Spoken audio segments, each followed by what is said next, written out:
Yes, this is a very important part of the narrative for us. We are one of the largest Muslim countries in Europe. We have probably around 8% of the population of Belgium. That is, yeah.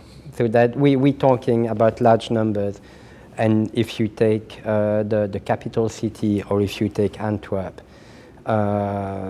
Islam has become by far the second largest religion in Europe. So we see ourselves as part of the Muslim world, but of course with, as you know, a number of tensions and the integration of migrant communities, even after 2 or 3 generations, still proving somehow less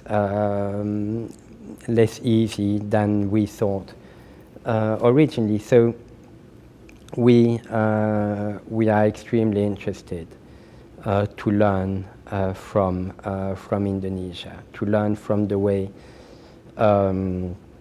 the different religions are living side by side and growing side by side here in Indonesia. Of course, Pancasila is not going to become the philosophy of Belgium, but what you have managed to build since 1945 in this country, and especially also since President Wahid, is something we are very, very keen to study.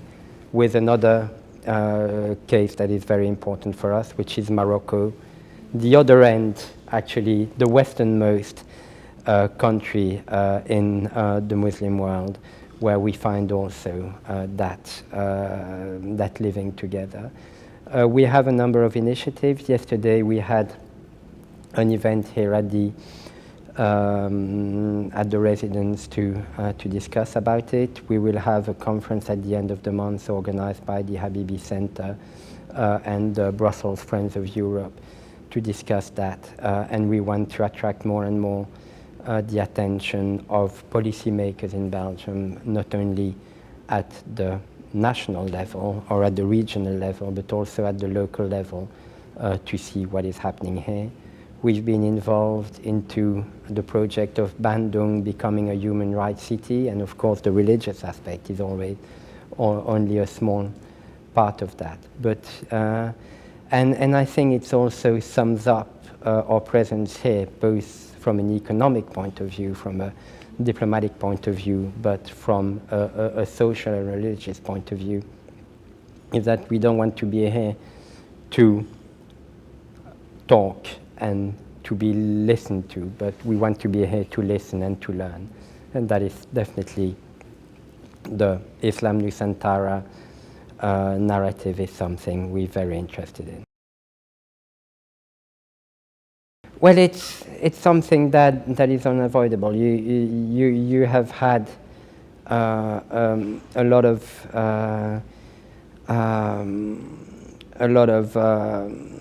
resentment after the attacks in Brussels, and the attacks themselves of the 22nd of March also arrive in Western Europe at the moment where people are scared because of the economic situation, because of the social situation. And it is very important for us to, in a way, use what happens also in a positive way, to tell also the stories of the success of living together, the success stories of immigration into Belgium, to remind also that the young families from Turkey, from Morocco, who arrived in Belgium after 1965, took part to the economic boom that we had at that time. But this is difficult because, especially in difficult economic times, we have extreme voices, extreme political parties trying to use the fact that people are scared, to use those fears, to use that resentment single out one community. When it's not about a community, it is about isolated individual, and that story has to be told, and we have to work towards explaining it. We also have to work towards doing a better job at local level within the local communities for young Muslims in Belgium to feel more welcome, to feel more part of a society, to feel less alienated. And the people who are trying to use this to create resentment are not helping. But we are quite convinced that in the end, understanding will prevail.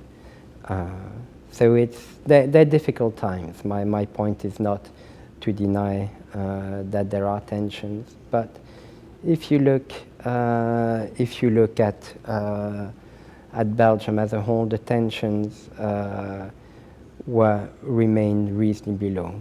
But of course, there have been terrorist groups using Belgium as their base, partly homegrown, partly coming from other parts of Europe or North Africa, and that is something we have to deal with also from a security point of view. So it has to be a comprehensive response, partly social and partly security.